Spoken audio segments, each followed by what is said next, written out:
ቲና ቤቱን በራሷ ስም ለማስደረግ እንግዲህ የካሌብን የምንሄድበት አለን የኔ ፍቅር ደርሰን እንመጣለን ብለው እሺ በማለት እሱም ነገሩን በመጀመሪያ ቀድሞ ስለሚያውቅ አባቱ ጋር ተነጋግረውና ተመካክረው ስለነበረ ሄዱ በማለት ነበር የፈቀደላቸው። ቲናም ከዳኒ ጋር ተነጋግራ ቤቱ በራሴ ስም ተደርጎልኛል፣ ነገር ግን ያላለቀ ነገር አለ፣ እሱን ነገ ጧት ሄደን ጨርሰን እንመጣለን ብላ ስለነገረችው እሱም በደስታ አብረው ጠጥተው ሰክረው ነበር ወደ ቤት የገቡት። ሰላም ሰላም! ውድና የተከበራችሁ የቻናላችን ቤተሰቦች እንኳን ሰላም መጣችሁ። ላይክ፣ ሸር፣ ሰብስክራይብ በማድረግ ቪዲዮውን ጀምሩ። እንግዲህ ቲና ይህንን ቤት በራሷ ስም ለማድረግ ደፋ ቀና እያለች እየታገለች ባለችበት ሰዓት ካሌብ ወደ ውጭ ልሄድ ነው ያኔ ልሳፈር ነው ለትንሽ ጊዜ ለስራ ምናምን ብሏት ከቤቱ ወጥቶ ነበር። ነገር ግን ከቤት ሲወጣ ደግሞ አክስቴ ትመጣለች ብሎ ተክቶ ነበረ የሄደው። ነገር ግን አክስት መስለው መጥቶ ሁሉንም ሲከታተል ስለነበረ ዳኒና ቲና ተያይዘው ወደ ክላሱ ከገቡ በኋላ ስሜቱን መቆጣጠር ሲያቅተው ከአባቱ ጋር ደውሎ አባዬ ታለ መሳሪያው ብሎ ሲለው አባቱም ልጄ እንዳይሳሳት እባክሽን ትሁት ጠብቂልኝ ብለው ቢሉት ትሁትም አባዬ ታቅሜ በላይ ሆኗል ድረስልኝ በማለት አባትየውም ቶሎ ብሎ ሮጦ በመምጣት እንግዲህ ካሌብ ሊሰራ የነበረውን አስቁመውታል። በቃ ከዚህ በላይ የምትታገልበት ትዕግስት የለህምና አሁን ሄደህ ልብስህን ቀይር፣ እንደምንም ብለህ የሆነ ነገር ብለህ መጣሁ ባላት እና ከዚህ በላይ የምትታገስበት አቅም በጭራሽ የለህም፣ በቃ ይበቃል፣ ብዙ ነገር አይተሃል በማለት እሱም አይ አባዬ አይበቃኝም፣ ገና ሌላም ነገር ማየት ፈልጋለሁ ብሎ ነበረ። ግን አባትየው በጭራሽ ከዚህ በላይ ምንም ነገር ልታይ ስለማትችል ሁሉንም ነገር ስለሰማ አሁን ልብስህን ቀይረህ ድንገት መጣሁ ይበላት፣ እኔ እንደምንም ብዬ እነሱን ወደ ውጭ አውጥቼ እጠብቅሃለሁ ብሎት ነበረ።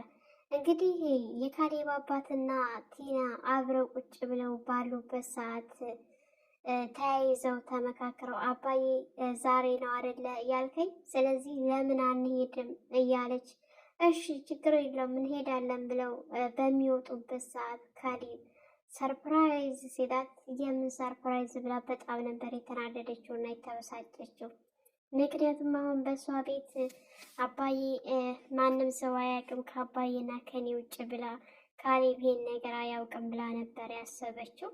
እንግዲህ የምን ሰርፕራይዝ ብላ ስትናደድ ዳኒም ቆይ ምንድን ነው እንዴት መጣ አልደወልክልንም እንዴ ምናምን ብሎ ሲለው እሱም ሰርፕራይዝ ላድርጋችሁ ብዬ ነው፣ ምንድን ነው የሚደበቅ ነገር አለ እንዴ? ምን ችግር አለው አንዳንድ ጊዜ እንደዚህ ብመጣ ሲል አይ ምንም አይደለ ሲለው ነበር። እንግዲህ አክስታችንን የት ሄደች ስንከባከባት ነበረ ምናምን እያለች ስትል ነበር አደለ እያላት እሱም እየሳቀው እያለች እንግዲህ እሷም ተናዳ ተብሳይታ ከቤት ስትወጣ አኩርፋ ወዴት ነው ምናምን እያለት ካሌብ መልስ ትመልስለት አልቻለችም። ዳኒም ተከትላ ሲሄድ ቆይ ግን ምንድን ነው እንደዚህ እስከሚያስታውቅብሽ ድረስ ለምንድን ነው እንደዚህ ብትሆኝ? ለምን አትረጋጊም? እስከ ዛሬ ስታግሰናል አይደለ እንዴ? አሁን እኮ ትንሽ ጊዜ ነው የቀረው። እባክሽን በዚህ ሁኔታሽ ምንም ነገር ማግኘት ስለማትችይ ተረጋግተሽ ራስሽን አረጋግተሽ እጃችን አንድ ጊዜ እስከሚገባ ድረስ ነው ትንሽ ጊዜ ነው የቀረሽና እባክሽን ታገሽ ሲላት ነበረ። እንዴት ነው የምታገሰው? እንዴት ነው የምችለው? አይሄው ሳይደውልልኝ መጣ እኮ እኔ አባዬን ይዤ ልወጣ በር ላይ ስደርስ እኮ ነው እሱ የመጣው።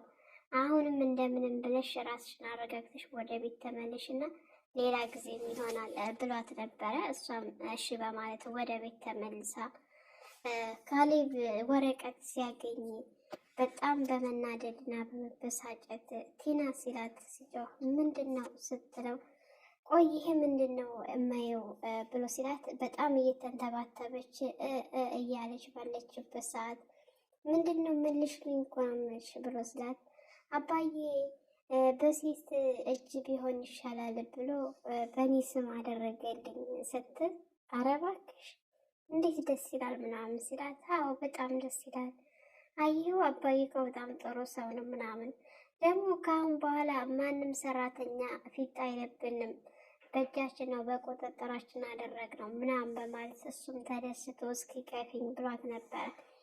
ካሌብና አባትየው ወደ ቤት ከተመለሱ በኋላ አባቷን የካሌብን አባት ዛሬ ደስ ብሎኛል እና አንተ ቤት ገብተህ ጠብቀኝ እኔ እመጣለሁ በማለት ዳኒን ጠርተው ከዳኒ ጋር ሲጠጡ አምሽተው ሰክረው እቤት ሲገቡ ምንድን ነው በማለት ሲጠይቋቸው አይ ምንም አይደለ ዛሬ ደስ ስላለን ለዛ ነው እያለ ነበረ ሲመልስ የነበረው። ካሌብ እንደዛ ነው ታዲያ ለምን ደስታችሁን ለኛ ማታካፍሉንም ምናምን ሲል ይደርሳል እሷ አንድ ቀን እናካፍላችኋለን ደስታችሁን ምናምን እያለች እሷም በጣም ከመጠን በላይ ጠጥታ ስለነበረ ቤቱ በራሴ ስም ሆኖልኛል ብላ ተደስታ ባለችበት ሰዓት ዳኒም ይህንን ነገር አብሯት ደስታውን ለመካፈል ቤት ወጥቶ ቢሄድም ወረቀቱን እኔ ላይ ያዘው እንዴ ሲላት አይ ያልጨረስነው ነገር አለና እሱን ስጨርስ እሰጥሃለሁ። አሁን ገና ነው አላመንሽኝም እና ነው አይደለም አታምኝም እኮ አንቺ ሲጀመር ሲላል እንደሱ አይደለም እንደሱ ማለት አይደለም ገና ነው ያልጨረስነው ነገር አለ እና ነገ ጧት ሄደን እንጨርሰዋለን።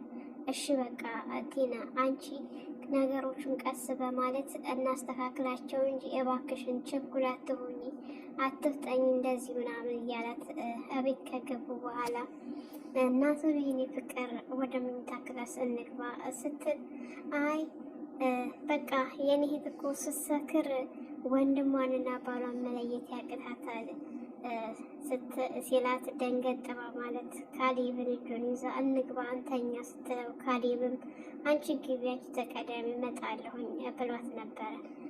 እንደዛ ብሏት እሷ ሄዳ ወደ መኝታ ክላስ ከገባች በኋላ ካሌብ ወደ መኝታ ክላስ ሄድ አንዳንድ ነገሮችን ሲያወሩ ነበረ። ነገር ግን አንተኛም እንዴ ስትለው አንቺ ተኝ እኔ ትንሽ መቀመጥ እፈልጋለሁ ብሏት ተኝታ እንደምንም ብላ እሱ ከተኛላት በኋላ ተንስታ አባትየው ጋር መጥታ አባዬ መቼ ነው የምንሄደው? መቼ ነው የምጨርስልኝ? ምናምን ስትለው እጨርስልሻለሁ ችግር የለውም ልጄ እያላት አብሮ ቁጭ ብለው በነበረበት ሰዓት ካሌብም ተንቀልፎ ተነስቶ ሲመጣ ምንድን ነው ሲላት ነበር። ምንም አይደለም በማለት ተንስታ ወደ ትሁት ጋር ሄዳ ትሁትን በጣም ነበረ የፎከረችባት፣ በጣም ነበረ የተንጠባረረችባት። ምክንያቱም ብዙ ጊዜ በእሷ ምክንያት ስለቀረ አሁን ግን ነገሩን አሰካሁት በማለት በደስታ ሄዳ ቀብረር ብላ ነበረ ስታናግራት የነበረው። እውነት ቲና ፌክ እንደሆነ ብታውቅ ምንድን ነው የሚሰማት? ዳኒ ግን ከመጀመሪያ ጀምሮ እኔ ይሄ ነገር ምንም ደስ አላለኝም፣ እየተጫወቱብን ነው የሚመስለኝ። እንዴት ነው ቆይ ግን ቤቱን አምኖ ሊሰጥሽ የሚችለው ምናምን እያላት ነበረ። እሱ በትንሹም ቢሆን እየተጠራጠረ ነው። እሷ ግን በጭራሽ መጠራጠር የሚባል አልፈጠረባትም።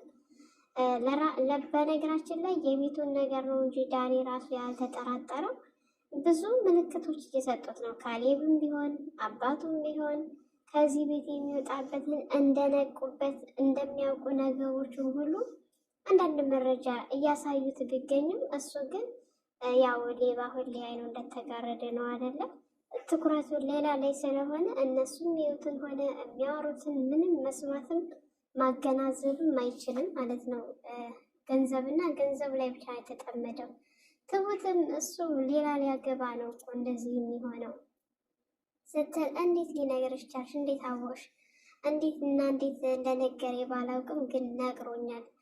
ሌላ ሴት ለማግባት ብሎ ገንዘብ ፈልጎ ነው እንደዚህ የሚሆነው እንጂ ቲናን ራሱ እኮ አይፈልጋትም እያለ ነበረ። ይሄ ካሌብ የሚባለው ሰውዬ ግን ይሄን ሁሉ ነገር አይቶና ተመልክቶ ራሱ ለቲና የሆነ በቃ የሚያስብላትና የሚቆረቆርላት ነገር አለ ማለት ነው። እንደዚህ እሱ ባለበት አይን ብረቱ አይቶ ምኝታ ክላሱ ድረስ ገብተው ተኝተው እያየ እንኳን ዛሬ ድረስ ለቲና ይወግንላታል ማለት ነው። ትሁት እንደዛ ብላ ስትነግረው እንዴት አወቅሽ ምናምን ብሎ ነበረ ዘሎ እየጠየቃት። ብቻ የካሌብ አባት ስራቸውን በደንብ እየሰሩ ነው። ነገር ግን ካሌብ ስራውን በደንብ እየሰራ አይደለም። አሁን ላይ ስራውን በደንብ አጠናቀው እየሰሩት አካሄዱን የሚችልበት አባቱ በጣም ጎበዝና አስተዋይ አባት ነው። እንዴት ማድረግ እንዳለበት ምን መስራት እንዳለበት ጠንቅቆ የሚያውቅ ጀግና አባት ነው። ሲቀጥል ደግሞ እቤት ውስጥ ትሁት ምን መስራት እንዳለባት ምን ማድረግ እንዳለባት ጠንቅቃ የምታውቅ የስራዋን ኃላፊነቷን በደንብ አድርጋ የምትወስድ ጀግና ሴት ናት ማለት ነው።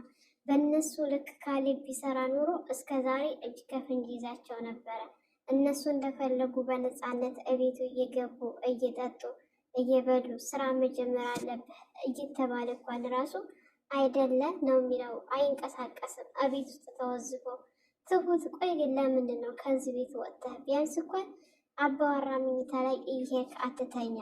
ከቻልክም ደግሞ እዚህ ቤት መምጣት አቁም፣ በውጭ የምታደርገውን አድርግ ብትለውም በጭራሽ ሊሰማት አልቻለም። እባክሽን ትሁት ከአሁን በፊት ብዙ ነገር አበላሽተሽብናል፣ አሁን እንዳታበላሽብን ነው እያለ እየለመናት ያለው እየባስኑ ማለት ነው። ሰላም ሰላም፣ ውድና የተከበራችሁ የቻናላችን ቤተሰቦች ለቤታችን አዲስ የሆናችሁ ላይክ፣ ሸር፣ ሰብስክራይብ ማድረጋችሁን አትርሱ።